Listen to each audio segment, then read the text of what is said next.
Hello everyone, daily vlog தான் பார்க்க போகிறோம். எங்கள் ஊரில் 2-3 டேஸாக நல்ல மழைங்க. மழை பெஞ்சிட்டு இருந்ததுனால இந்த 2-3 நாளாக ஓரளவுக்கு நல்ல வெயில் இல்லாமல் நல்லாவே கிளைமேட் நல்லா சில்லுன்னு இருந்துச்சு. சின்னவர் வந்து மழையை நல்லா என்ஜாய் பண்ணி பார்த்துட்டு இருந்தார். திடீர்னு ஒரு இடி இடிச்சோன்னா அதோட ஒடியாந்துட்டார். இந்த மழைக்கு நல்லா சூடாக பஜ்ஜி வடைன்னு எதாவது சாப்பிட்லான்னு தோணுச்சு. டக்குன்னு நம்ம வீட்டில் ஒரு ஜாக் ஃப்ரூட் சீட் இருந்துச்சு, அதை எடுத்து பாயில் பண்ணி பக்கோடா மாதிரி ரெடி பண்ணியிருந்தேன். சூப்பராக இருந்துச்சுங்க. நான் ஃபஸ்ட் டைம் ட்ரை பண்ணேன், ரொம்பவே நல்லா இருந்துச்சு. ரெசிபி அப்லோட் பண்ணுறேன் பாருங்கள். பக்கோடா சாப்பிட்டு முடிச்சுட்டு அப்படியே கடைக்கு கிளம்பியாச்சு. சின்னவர் வந்துட்டு 5 ரூபாய்க்கு நடிக்க சொன்னால் நல்லா 50 ரூபாய்க்கு நடிப்பார். சாக்லேட் தரேன், கண்ணு சாக்லேட் சொன்னேன். கையில் சாக்லேட் வச்சுட்டு கண்ணை மூடிட்டு நடிச்சிட்ருக்கிறாரு அவர். நல்ல ஹேபிட் இருக்குது. நாங்கள் என்ன பொருள் வச்சுருந்தாலும் சரி, சாப்பிட்ற பொருளாக இருந்தாலும் சரி, எதுவாக இருந்தாலும் சரி, கையில் எது வச்சுருந்தாலும் நம்ம போய் கேட்டோன்னா அதை டக்குன்னு கொடுத்துருவான். அவன் எதுக்குமே தயங்கவே மாட்டான். அது யாராக இருந்தாலும் சரி. சொன்னால் நம்ப மாட்டீங்க, நீங்களே பாருங்கள். வாயில் இருக்க சாக்லேட்டை கூட எடுத்து என் கையில் கொடுத்துட்டான். அவ்வளோ நல்லவருங்க அவர். யார் எது கேட்டாலும் உடனே கொடுத்துருவார். பார்லரில் ஒர்க்லாம் முடிச்சுட்டு ஈவினிங்காக எங்கேயாவது வெளியில் போகலான்னு பிளான் பண்ணும்போது எங்கள் ஊரில் தெப்பத் திருவிழா போட்டிருந்தாங்க. ஓகே, லேட் நைட் போனோன்னா கூட்டம் நிற்க முடியாதுன்னு சொல்லிவிட்டு ஒரு 6:30 போல் போயிருந்தோம். குளத்துக்கிட்ட போனோன்னா வண்டி இங்கே போங்க அங்கே போங்கன்னு மாற்றி மாற்றி விட்டுட்டு இருந்தாங்க. சரி, ஓகே, இது சரியாக வராதுன்னு சொல்லிட்டு வண்டியை ஒரு இடத்துல பார்க் பண்ணிவிட்டு நடந்து போயிட்டோம்.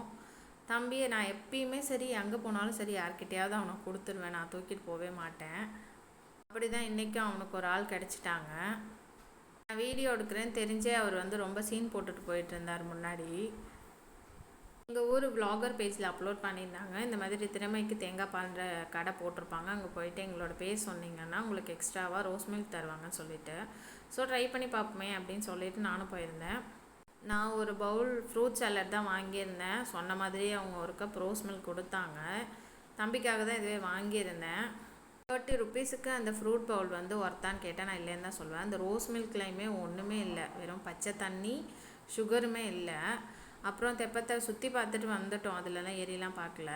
சுற்றி வரும்போது வந்துட்டு இந்த மாதிரி கேம்ஸ் இருந்துச்சு. எனக்கு இது கொஞ்சம் இன்ட்ரெஸ்ட் அதிகம்.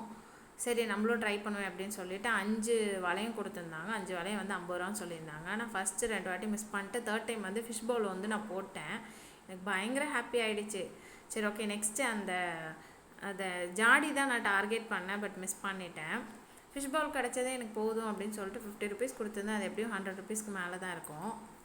அப்படியே கூட்டம் நிறைய வர ஆரம்பித்தோன்னா அங்கேருந்து கிளம்பிட்டோம். இந்த ஃபிஷ் பவுல் தாங்க நான் வின் பண்ணியிருந்தேன். நல்லா இருந்துச்சு. ஃபிஷ்ஷு வந்து வீட்டில் வளர்க்கலாமா கூடாதான்னு எனக்கு தெரியல, தெரிஞ்சவங்க கமெண்ட்டில் சொல்லுங்கள். வந்துட்டு தம்பிக்கு ஒரு எக் தோசை ரெடி பண்ணி கொடுத்துட்டு நைட்டு டின்னர் முடிச்சாச்சு. இவ்வளோ தாங்க இன்றைக்கி vlog. எப்படி இருந்துச்சுன்னு கமெண்ட்டில் சொல்லுங்கள். தேங்க்யூ ஸோ மச் ஃபார் வாட்சிங்.